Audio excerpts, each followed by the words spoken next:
Hey guys, it's Dr. May. How are you today? I'm excited to start a new section today of sensory motor psychotherapy called Building Resources. All right, so this is kind of gonna get us stronger, get us more prepared in our life, get us to cope better. And so we're gonna start right into today with some skills that I personally like that I think are really helpful. So I'm looking forward to sharing this with you today. So as you can see, the topic is called Appreciating Your Strengths, Survival and Creative Resources. All right, so I hope by the end of today, by the end of this video, you're going to be able to recognize strengths and resources in yourself that you might have even overlooked before, things that you may not have thought were positive or thought were resources or helpful to you that actually were or are. And that's a really good thing. It kind of shifts our perspective of ourselves and what we're capable of. All right, so let's define it. What are resources? All right, so the sensory motor psychotherapy definition is in yellow at the top here.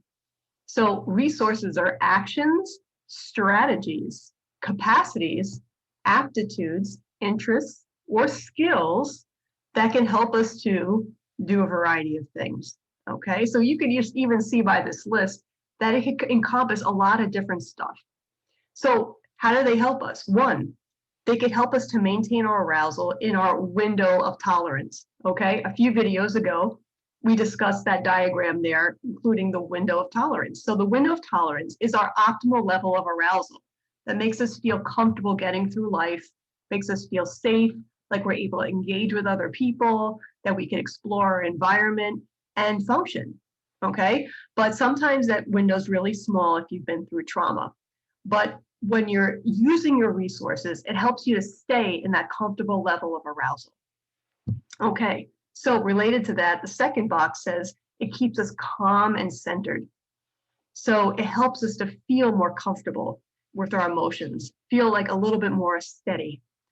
It helps us to find relief in difficult times. So if we're under a lot of stress and we use a resource, it could help us to kind of feel a little bit better about the stressful thing that's going on. And it could support our well-being. So not only just survive something, but actually could help us flourish depending on how we use the resource. Okay, so we're gonna be talking about survival resources and creative resources. And they have some overlapping functions, but one can really just help us survive a difficult situation, while the other one could help us just cope a little bit better and even make our life better. All right, so bottom left, resources can help us meet life's challenges and function more effectively. So instead of feeling like something's coming my way, it's so overwhelming and I can't function. I can't manage my job. I can't manage my relationships. I totally break down when I'm under stress. If we use a resource, it helps us to keep on keeping on, so to speak. It helps us to get through life and to accomplish the things we need to accomplish to get by. Okay, so that could be a really helpful thing. So for example, like you might be somebody who's always going to struggle a little bit with anxiety, but if you could use some resources, it helps you to function better even though you have that anxiety. Okay, and finally, on the bottom right, it could give us energy to solve a problem or negotiate a resolution. So it takes work to work through things. There's a quote I read in a book once, and the quote was something like, I knew how to end things, I didn't know how to fix things, right? So it takes some inner strength and creativity and problem-solving ability to work things through. And sometimes if we're able to access our resources, we have a better ability to do that.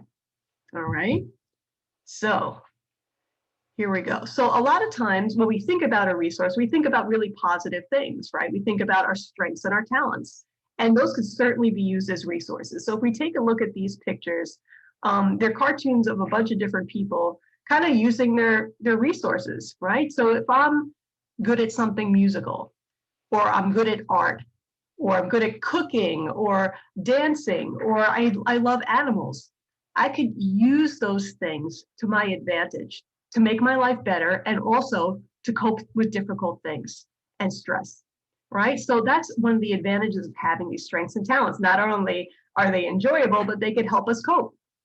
Okay, but unfortunately, if you were growing up or still are suffering with trauma or attachment problems, meaning difficulties in your relationship with your caregivers or other significant people in your life, it could kind of overshadow these positive resources, kind of like that big boot crushing the people. So if I'm in a family where my mother had to run away from my abusive father with the kids, and we didn't have enough money to pay for music lessons for me anymore, and I had to sell my clarinet because I couldn't afford, she needed extra money. She wasn't getting child support. And we were living in a small apartment and everyone was stressed out. Everyone had to help my mom. Where did I have time to pursue my talents that may not have been possible for me?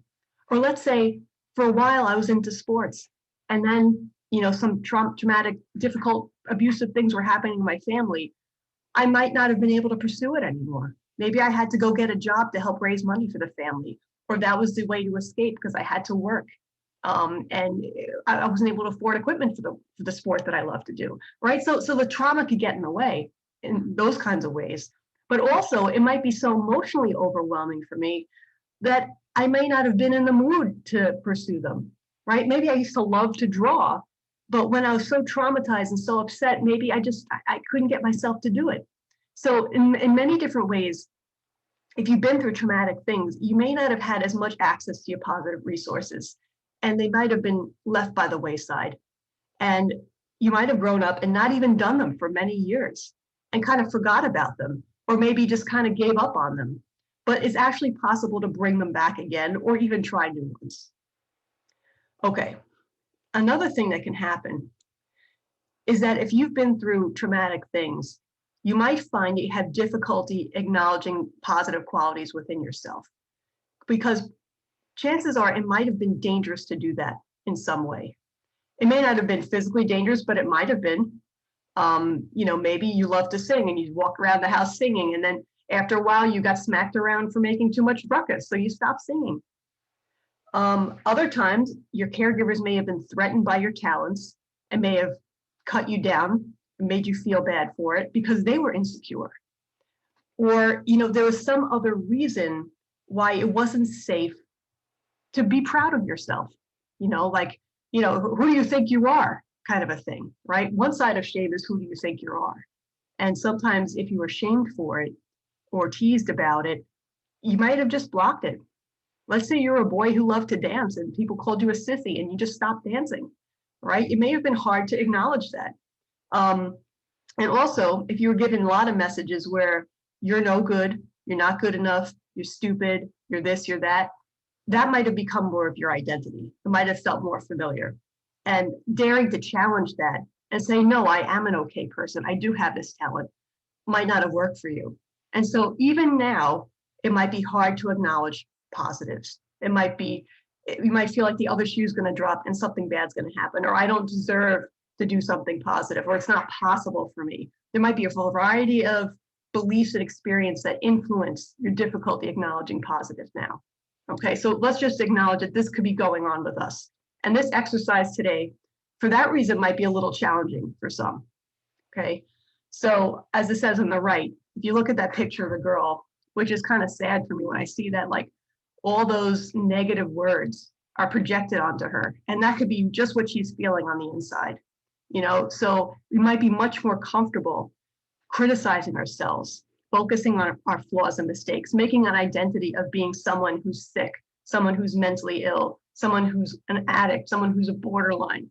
And that might just feel more familiar. Okay. And we might actually have what they call cherophobia, which is a fear of happiness. And I did look this up, and it's actually a real term. So some of us are afraid of being happy because it wasn't a safe thing to feel. Okay. So part of the healing is giving ourselves access to a broader variety of experiences and a broader variety of feelings, including positive ones. And we're not going to be inventing it. We're just going to be allowing ourselves to see it, creating a situation where we feel safe enough to acknowledge our positives and our positive resources specifically. Okay, here's another angle for today. So there's something that they're going to call survival resources. So let's say you're the girl in this picture and you're in a household with a lot of chaos and turmoil and fighting. And, it was really difficult to be there. And you found a way to get through it, even though it may not have been a perfect way, but you found a way to survive that situation. And sometimes we don't even think about, well, what are the things that I did to help me survive my childhood? What were the things I actually did to cope? And when we really think about it, there is probably stuff we can recognize that helped us to get through. So what I'm going to do now is to go through a variety of common survival resources, excuse me, so you could kind of help to recognize some of these in yourself. And you could give yourself props for figuring this out, and you probably just did it automatically and never even recognized that it was a strength within yourself. Okay, so here we go. Examples. So by the way, I did pick this picture because it's like a survival situation, right? You're in the desert, the land is parched, it's probably super hot, and you just have to find a way to survive, right? And sometimes emotionally, that's what our childhood felt like. And we had to do anything we could just to survive. Okay, so one thing we might have done is what they call overfocus on others, right? It might have been not too safe to focus on my own needs and desires or the things that I really wanted to do, because maybe there wasn't space for me to do it, or maybe I was criticized for doing it or abused in some way for wanting to be myself. So it was much safer for me to focus on the needs of others and try to keep them okay. So sometimes, let's say, the girl's bringing the mother a cup of coffee, the boy's trying to console his upset father, or you're clinging to somebody for support. That, may have helped you to get through a difficult situation. So if I wanted to not be yelled at, maybe I could anticipate that my father was going to be angry and try to keep him happy. And that would have helped me, right? Or let's say if I tried to make my mom feel better or my dad feel better, they would be in a better mood, and that would be to my advantage. So I learned how to negotiate those relationships. Okay, so all these things might be labeled and judged later on. Oh, you're codependent or you're too enmeshed, right? But that might have really helped you, especially growing up, to survive a difficult family situation. Okay, another thing we could do is to overfocus on things. So what might have happened is, people let you down, especially the adults in your life. They were unpredictable maybe, or you couldn't rely on them to be there for you, or they didn't fully get you. And so you kind of coped by withdrawing and saying, you know what? People are unpredictable. They're not going to be there for me. So it's easier for me to put my energy into things. So maybe I just really like shopping. I like spending my money. I like collecting stuff. I like having really nice clothes. I like having really cool electronics and video games. I like, collecting baseball cards. Whatever it is, like putting your energy into things felt much more safe and predictable. And that was a way for you to emotionally get through your difficult situation. Okay, another thing is to overfocus on physical activity. Now, most of the time, for most purposes, exercise isn't a bad thing, right? We're all encouraged to exercise. Most of us could probably exercise more. But what might have happened is you might have thrown yourself into sports or thrown yourself into some kind of physical activity because it was a good place to put your energy other than the distressing situation in your household or with whatever else was going on. So it was a little extreme. It was a little compartmentalized. It wasn't just integrated into a happy, healthy life. It was a way for you to just get through. Maybe every day after school, you went to sports practice and it prevented you from having to stay at home as much. And it gave you some sense of self-esteem, right? So that was a coping mechanism. That was a resource for you. Okay, becoming a workaholic. Okay, this is one that I personally can relate to.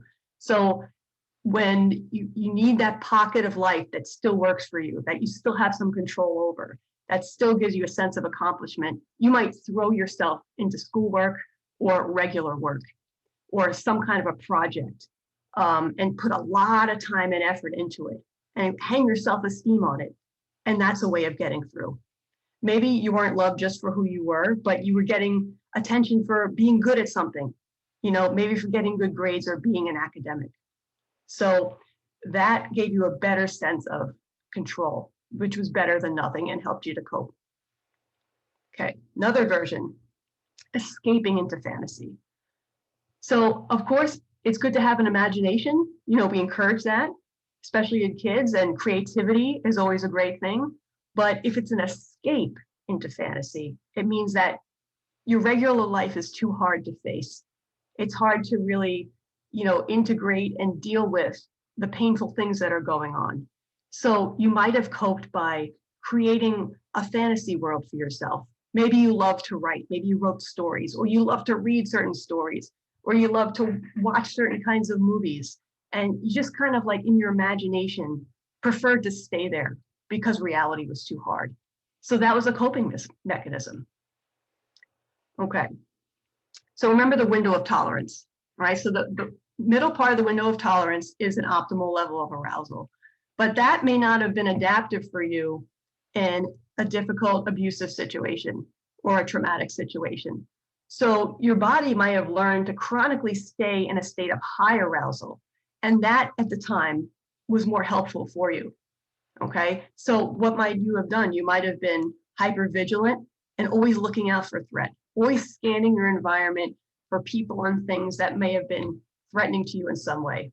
People who might be angry at you, people who might reject you, people who might disappoint you, for example. All right. Also, you might have had a strong fight response, which is associated with high arousal. So you might have been an angry kind of person. You might have gotten into arguments and fights a lot as a kid. And that might have been adaptive for you at the time.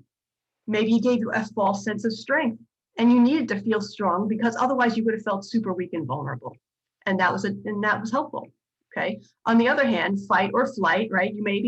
You're somebody that was just good at running away, good at escaping difficult situations. You knew how to hide under the bed. You knew how to run out the back door. You had to climb up that tree and run into the woods. Maybe that was something that was useful for you because otherwise staying in a painful situation would have been too much. Okay, so all these things were adaptive. Okay, on the other hand, the hypoarousal end, where you're more shut down emotionally or deactivated with your arousal, like low arousal. Disconnect might have been adaptive as well, because staying present in the situation could have been too painful.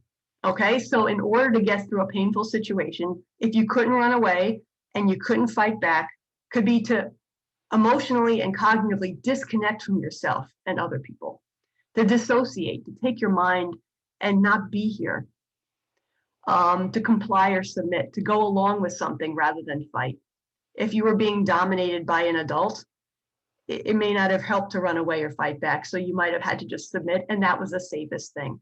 And there might be some shame that you associated with that because you wish you could have fought back. You wish you could have run away. But sometimes realistically, when you're a kid, it just can't happen, right?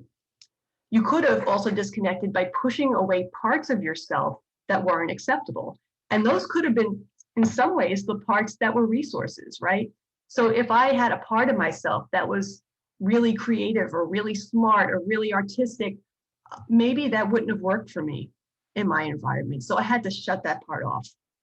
Or if I was, if being angry became a problem for me, because that would have maybe put me in a more dangerous situation, I might have cut out my anger and just been compliant, right? So aspects of my experience and my emotions that I might have pushed aside because keeping them present with the people I was around would have been too dangerous. Okay, so only showing the parts of yourself that others will accept, right? Knowing how to be and who to be in order to get by. Okay, so related to this, this one's a little bit more of the emotional end. So this is about detaching emotionally. Okay, so you kind of just, when you get overwhelmed, shut your feelings down. Okay, you just kind of feel numb inside. You feel empty, disconnected. You stop caring because caring would have hurt too much. Just disconnect from life, shut down, want to sleep all day, get depressed. And, sometimes that's the flip side. And it doesn't mean you don't care. It just means that caring would have been too painful because maybe caring wouldn't have gotten you anywhere at the time. Okay. All right, another thing, this is often a target of dialectical behavior therapy, risky, what they call target behaviors. So these are considered, including in DBT, risky, dangerous behaviors that you engaged in as a desperate coping mechanism, right? So if you self-injured, if you engage in substance abuse or other kinds of addictive behavior, if you developed an eating disorder, you might have put all your energy into those things, and instead of in your more painful situation. And while it's painful to have a target behavior, it's not as painful as dealing with some of the other stuff sometimes. And it also could take your mind off of the problem. It could create a new intense sensation. It could numb you out. It could help you shift your emotions so that you could cope better. Although it does in the long term create problems, but in the short term, for you, it might have been the best solution, okay? If you're interested, I have a whole separate video on self-injurious behaviors and why we do it. And that goes over a whole lot of other reasons. So if you want to explore that, you're welcome to check out that video as well. I just can't go through all of it right now, all right? Okay, so if you engage in these types of behaviors, you might have ended up judging yourself for them, or you might have been judged for them, including by certain professionals.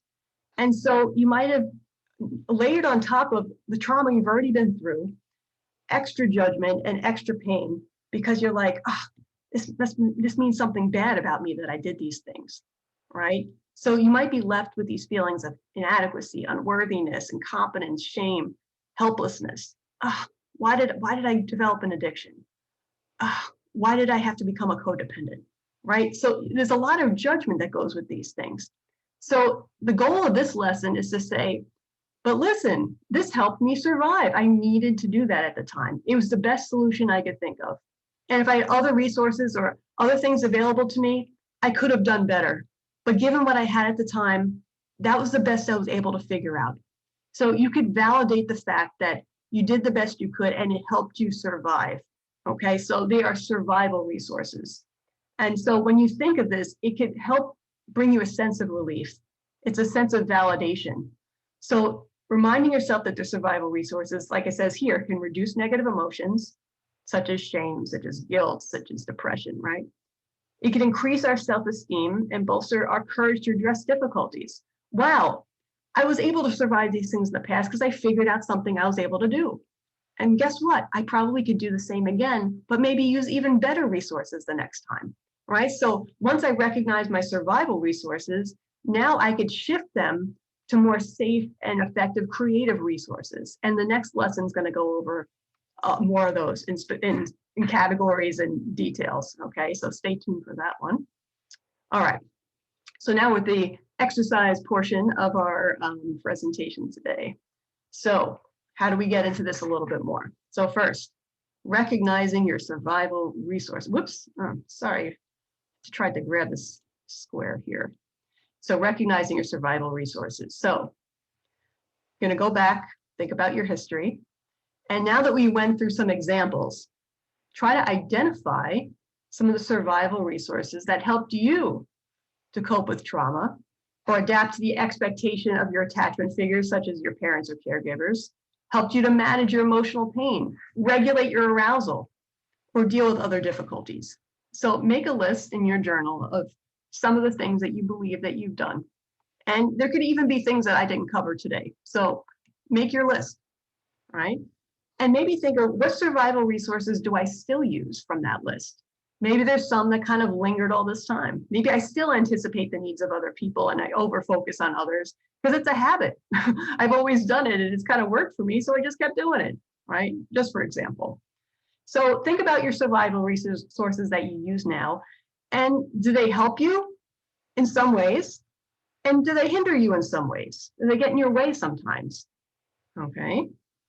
And what are some survival resources that can also be considered creative resources? Okay, so like I talked about earlier, that I kind of identified with the workaholic end of it, right? I worked really hard in school. I was always studying, and part of it was a defense mechanism to block out some difficult experiences that I was having.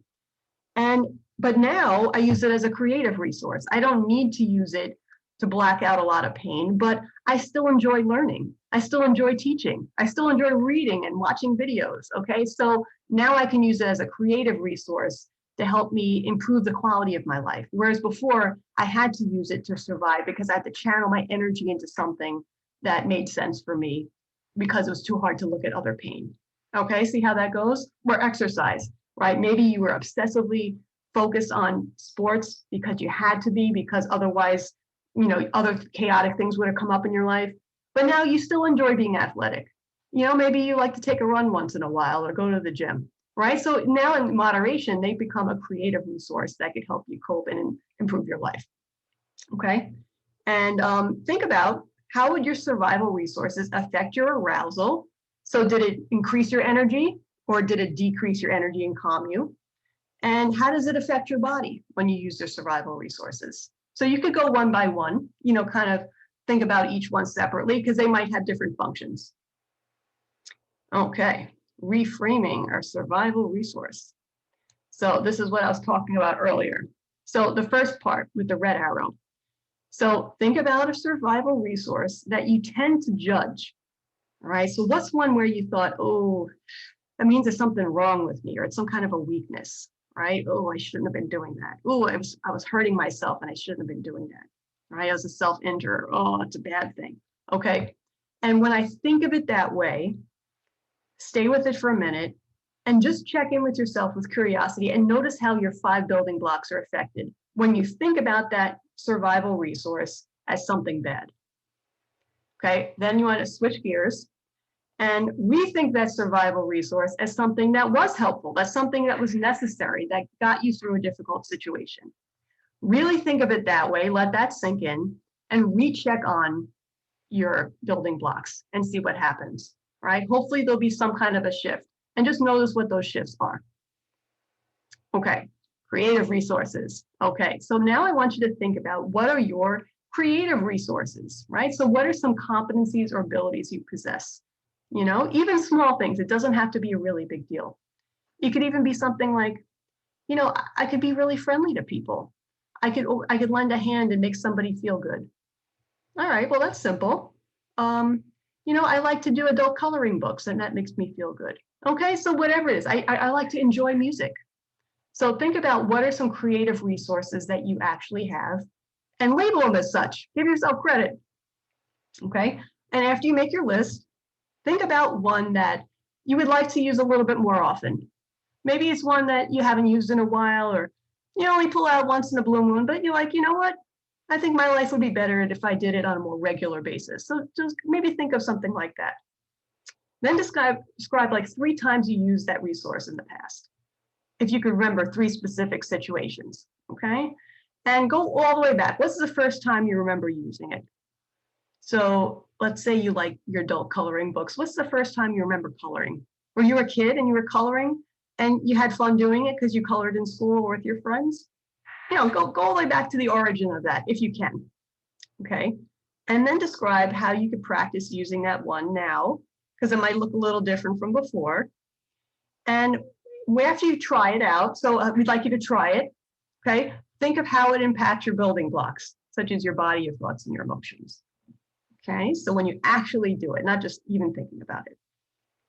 Okay, so now embodying a creative resource, because of course, we're in sensory motor psychotherapy, we have to embody what we're doing and feel it, not just think it, okay? So we're gonna focus on creative resource again. So spend a few moments thinking about one of your creative resources. It could be a different one from the previous exercise, okay? And think about the last time you used it. Hopefully some recent time where you could easily remember. So take time remembering that recent time you used it until you could really feel that experience in your body. So really put yourself there. So as you think about that recent time you used a resource, how does your arousal change, right? So does it make you feel more excited and energized, or does it make you feel more calm? How does your breathing change? So we're getting a little more specific into body reactions. So you realize like, oh yeah, I took a deep breath now that I thought about that, right? Does your breathing slow up or speed down? Speed up or slow down, right? Okay. Does it your tension change? Does it make you relax and let go just thinking about the creative resource, right? Or do you feel more alert and stronger? All right, so different resources have different purposes and create different effects in our body. So there's no right or wrong, so just notice, okay? Describe any impulses you have when you embody your resource. All right, did you make you want to smile? Does it make you want to reach out and call someone or reach out and hug someone? Does it make you want to dance? Does it make you want to move? Does it make you want to sit back and relax? Okay, so notice the urge for certain movements. And that might give you a clue to your feelings too, because all emotions have like an emotion attached to it, right? Or a desire to move in some way. Okay, and how does your posture change? Do you sit up straighter, or do you relax your posture? Do you lift your chin? Okay, so we look at the girl in this picture, she's remembering something and she looks like she's very content about it, right? She's having a smile.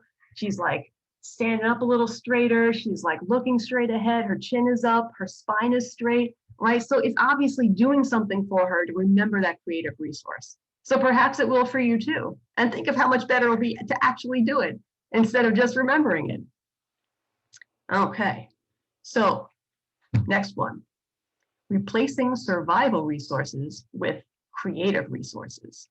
Okay, so on the left, describe one of your survival resources and the situations in which you use it.